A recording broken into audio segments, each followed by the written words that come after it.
Class 7 student, उम्मीद है आप खैरियत से होंगे। Computer science keyboard 4th edition chapter number 11 जो है एंटरप्रेन्योरल डिज़ाइन थिंकिंग के ऊपर डिटेल के साथ मैं वीडियोस अपलोड कर चुका हूं। तो आप देख भी सकते हैं कि इस तरह क्वेश्चन भी मैंने आपके साथ शेयर किए हैं और उनके आंसर भी मैंने आपको बताए हैं। तो ये चैप्टर आपका मुकम्मल हो चुका हुआ है। आज की वीडियो में इसकी जो एक्सरसाइज है, बहुत सारे बच्चे कमेंट्स कर रहे थे सर इसकी एक्सरसाइज जो है वो भी आप कंप्लीट करवा दें। तो आज की वीडियो में इसकी एक्सरसाइज के क्वेश्चन को कंप्लीट सॉल्व करेंगे। तो सबसे पहले हमारे पास जो है ऑब्जेक्टिव टाइप क्वेश्चन, यानी कि ये मल्टीपल चॉइस क्वेश्चन होते हैं जिनमें आपको एक स्टेटमेंट होती है, क्वेश्चन होता है, नीचे आपको 4 ऑप्शन दिए जाते हैं, उनमें से जो दुरुस्त ऑप्शन होती है उसके ऊपर आपने टिक करना है। तो what is the main goal of design thinking? Design thinking के बारे में आपने पढ़ा है, इसका जो मेन गोल है वो क्या होता है? To come up with creative solution to problem, to design product that are visually appealing, to create a business plan, to follow a set of pre determined steps. तो इसकी जो ऑप्शन बनेगी वो पहली ऑप्शन बनेगी, वो ठीक होगी। To come up with creative solution to problem, यानी किसी भी प्रॉब्लम का जो क्रिएटिव या प्रॉपर सोल्यूशन है वो डिज़ाइन थिंकिंग का मेन गोल होता है। तो पहली ऑप्शन ठीक होगी। Which of the following is not a step in the design thinking process? Design thinking process के स्टेप हमने पढ़े हैं, इनमें से कौन सा जो है वो नहीं है, इसके स्टेप में नहीं आता? Define the problem, generate ideas, implementation the solution, analyse data. अब नॉर्मली इसको देखा जाए तो किसी हद तक जो हैं ये चारों के चारों ऑप्शन कहीं ना कहीं जो है वो आते हैं, लेकिन जो इनमें से देखा जाए तो एनालाइज डाटा जो है ना, ये किसी हद तक जो है आप कह सकते हैं कि इसकी ऑप्शन में नहीं आता डिज़ाइन थिंकिंग प्रोसेस में। Otherwise generate ideas, implement the solution और डिफाइन द प्रॉब्लम, ये सारे के सारे जो है वो ऑप्शन में आते हैं। तो मेरे ख्याल में जो नंबर 4 के ऊपर ऑप्शन है एनालाइज डाटा, ये इसके जवाब में शामिल नहीं होगा। नेक्स्ट देखते हैं। नेक्स्ट हमारे पास है अगले पेज के ऊपर, what is the purpose of prototyping in the design thinking process? जो प्रोटोटाइपिंग होता है उसका डिज़ाइन थिंकिंग प्रोसेस में क्या रोल है? To create a final product, to test and refine ideas, to get feedback from user, all of the above. अब इसमें भी मैंने तो काफ़ी रिसर्च करने के बाद जो चेक किया है कि इसके ऑल ऑफ द अबव भी कहीं ना कहीं जाके वो बन जाता है इसका आंसर, लेकिन जो एग्जैक्ट बनता है वो है to test and refine ideas. ये इसका जो है वो पॉसिबल आंसर हो सकता है कि प्रोटोटाइपिंग का जो मेन काम है कि जो टेस्ट एंड रिफाइन, जो आइडिया दिया गया उसको टेस्ट करना, फिर उसको रिफाइन करना। नेक्स्ट है, how does empathy play a role in design thinking? Design thinking में एम्पैथी का जो है वो क्या रोल है? By understanding and considering the need and emotion of the user, by ignoring the need and emotion of the user, by focusing only on the technical aspect of the problem, by prioritizing the desire of the company over those of the user। तो इसमें जो आपके पास option बनेगी, what does empathy play a role in design thinking, तो पहला इसका जो ऑप्शन है वो ठीक होना चाहिए, bye understanding and considering the need and emotion of the user, ये इसका जो है वो आंसर ठीक होगा। नेक्स्ट है, which of the following is not a benefit of using design thinking? यानी डिज़ाइन थिंकिंग को प्रोसेस को यूज़ करने के बेनिफिट हमने पढ़े हैं, इनमें से कौन सा बेनिफिट नहीं है? Encourage creativity and out of the box thinking, helps to identify and solve problem in a structured way, increase efficiency, discourage user centred approaches. तो इसकी जो नंबर 4 ऑप्शन है, डिस्करेज यूजर सेंटर्ड अप्रोचेज, यानी कि इसमें design thinking में तो आप जानते हैं कि कस्टमर या यूज़र होता है, उसकी अप्रोच, उसके माइंड को ज़हन में रखते हुए कोई भी प्रोडक्ट तैयार की जाती है। तो यहाँ पे लिखा है डिस्करेज, ये डिस्करेज नहीं आएगा, इनकरेज होगा, तो ये वाली ऑप्शन इसमें नहीं आएगी। What is the primary goal of an entrepreneur? Entrepreneur का जो मेन गोल जो है वो क्या होता है? ठीक है, प्राइमरी गोल, सो जी, to work for someone else, to make a profit, to provide service, to create jobs. अब टू क्रिएट जॉब्स भी आ सकता है, टू मेक अ प्रॉफिट भी आ सकता है, प्रॉफिट क्रिएट करना, टू प्रोवाइड सर्विस।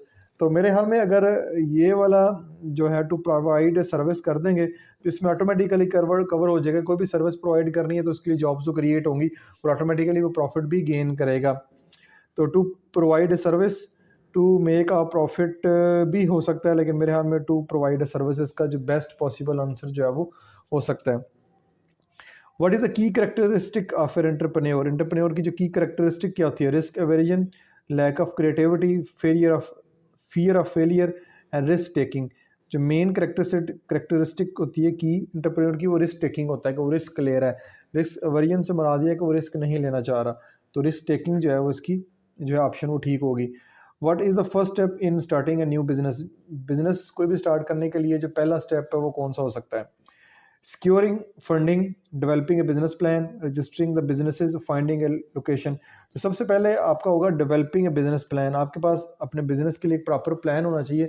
जब तक आपके पास एक प्रॉपर प्लान नहीं होगा तब तक जो है वो अपना को बिजनेस जो है वो नहीं रन कर पाएंगे।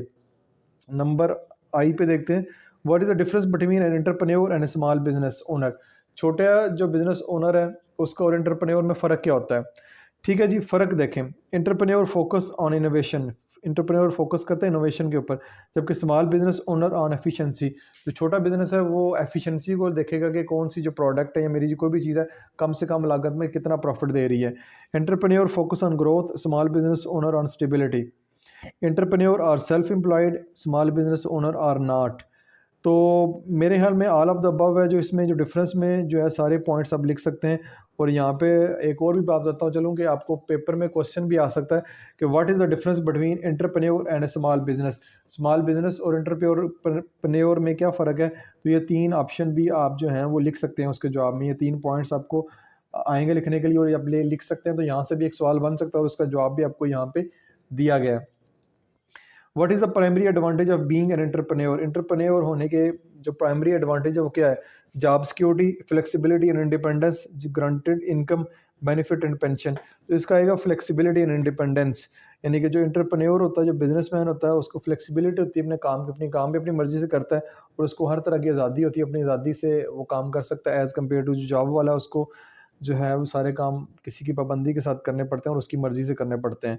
तो ये इसकी जो जे की नंबर 2 ऑप्शन ठीक होगी। तो यहाँ पे जो है वो आपके एमसीक्यूज़ जो क्वेश्चन है वो मुकम्मल हो गए। नेक्स्ट चलते हैं descriptive type question. Descriptive type question इस तरह के क्वेश्चन होंगे कि जिनके आंसर आपको स्टेटमेंट की शक्ल में देने पड़ेंगे। Define design thinking along with its 5 stages define design thinking along with its 5 stages, describe the benefit of each step for entrepreneur, describe the uses of each step। तो ये सवाल का जवाब जो पेज नंबर 151 के ऊपर मौजूद है। ये डिज़ाइन थिंकिंग के जो प्रोसेस हैं वो यहाँ पे सारे के सारे जो हैं वो लिखे हुए हैं। उन स्टेजेस की एग्जांपल भी कहीं ना कहीं किससे तक दी गई हैं और फिर उसके साथ साथ उनके जो बेनिफिट हैं वो भी दिए गए हैं। तो बेनिफिट अगर ना भी समझ आए तो आप यहाँ से भी कुछ बेनिफिट जो हैं वो देख के कॉपी कर सकते हैं, लेकिन ये आपकी मर्ज़ी के ऊपर डिपेंड है। ये क्योंकि एक ही क्वेश्चन है उसमें काफ़ी सारी बातें पूछ ली हैं उसने। पेपर में तो शायद इस तरह के क्वेश्चन जो नहीं आते जिसमें काफ़ी जो है इसमें 5 स्टेजेस भी बतानी है, डिस्क्राइब द बेनिफिट भी बताने हैं, फिर describe the uses of each step भी बताना है। तो ये काफ़ी लंबा क्वेश्चन बन जाता है, वो पूरा पेज ही 151 के ऊपर इसका डिटेल आंसर होगा। How can you learn about and understand the need and perspective of the people you are designing for? अब how can you learn about and understand the need and perspective of the people you are designing for? जिस बंदे के लिए आप product, जिस customer के लिए product तैयार कर रहे हैं तो उसकी जो अंडरस्टैंडिंग ऑफ नीड्स है और उसके प्रोस्पेक्टिव है वो किस तरह आप जस्टिफाई करेंगे या किस तरह आपको पता चलेगा कि प्रोडक्ट किसी बंदे के लिए तैयार हो रही है। जैसे कहा जाए तो आपके लिए वो बंदा गेमिंग जो है वो ऐप बना रहा है, तो उसके लिए आपकी जो बच्चों की गेमिंग ऐप की जो ज़रूरियात है उनको ज़हन में रखते हुए उसने गेम बनानी है जो कि बच्चे अच्छे से खेलें। तो उसका जो स्टेप एम्पैथी स्टेप जो है ये जो है उसमें इसका जवाब है, इसको आप लिख सकते हैं एम्पथाइज जो है ये करना, ये वाला स्टेप जो है उसमें आएगा। ये इसमें सारी चीज़ें जो है वो देखी जाती हैं। नेक्स्ट है how might you gather data and feedback from user during the testing process? आपको भी प्रोडक्ट लॉन्च करने जा रहे हैं तो टेस्टिंग प्रोसेस के दौरान जो डाटा गैदर करना है, इन्फॉर्मेशन लेना वो कैसे करनी है, तो उसके लिए काफ़ी सारे तरीके होते हैं। फिजिकल फीडबैक, आप फर्दर जो आपकी टारगेट ऑडियंस है उनसे गाहे बगाए मिल के भी उनका फीडबैक ले सकते हैं। अदरवाइज़ ऑनलाइन सर्वे जो हैं सोशल मीडिया के ऊपर, फेसबुक के ऊपर, इंस्टाग्राम, यूट्यूब, व्हाट्सएप के ऊपर मुख्तलिफ़ किस्म के ऑनलाइन सर्वे भी किए जा सकते हैं जिनसे आप फीडबैक ले सकते हैं। उसके बाद कस्टमर फीडबैक जो है, कस्टमर का जो फीडबैक है अपनी वेबसाइट के ऊपर, जो भी किसी कंपनी की वेबसाइट है, जो प्रोडक्ट है उसकी वेबसाइट के ऊपर कस्टमर फीडबैक के नाम से एक ऑप्शन दी जा सकती है जहाँ पे कस्टमर अपना फीडबैक देख सकते हैं, तो वहाँ से भी उनकी इन्फॉर्मेशन जो ली जा सकती है। तो ये इसका जवाब होगा। What ethical consideration should be taken into account when designing a solution to a problem?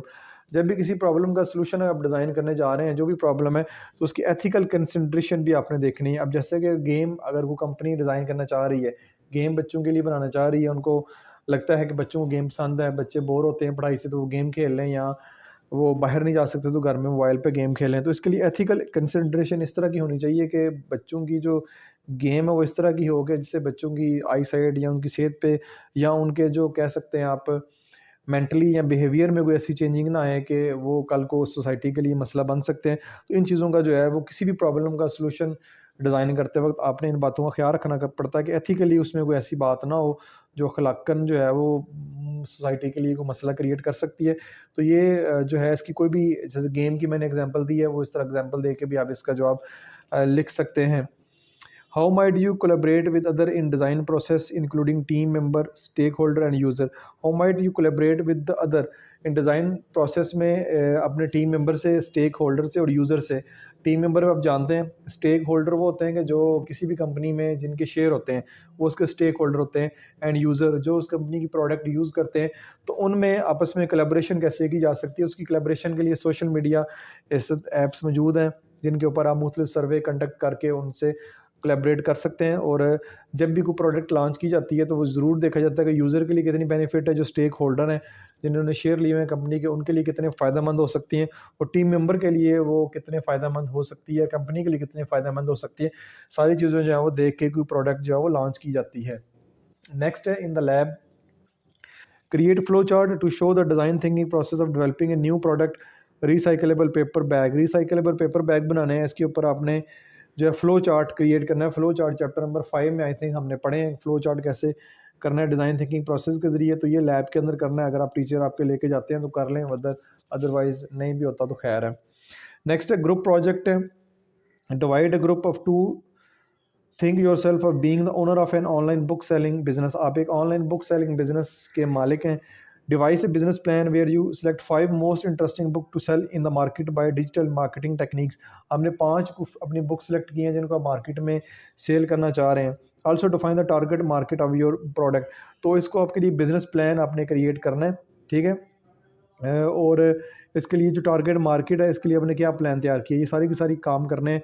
Selection of 5 best books, तो सबसे पहले आपने 5 बुक्स को सिलेक्ट करना है।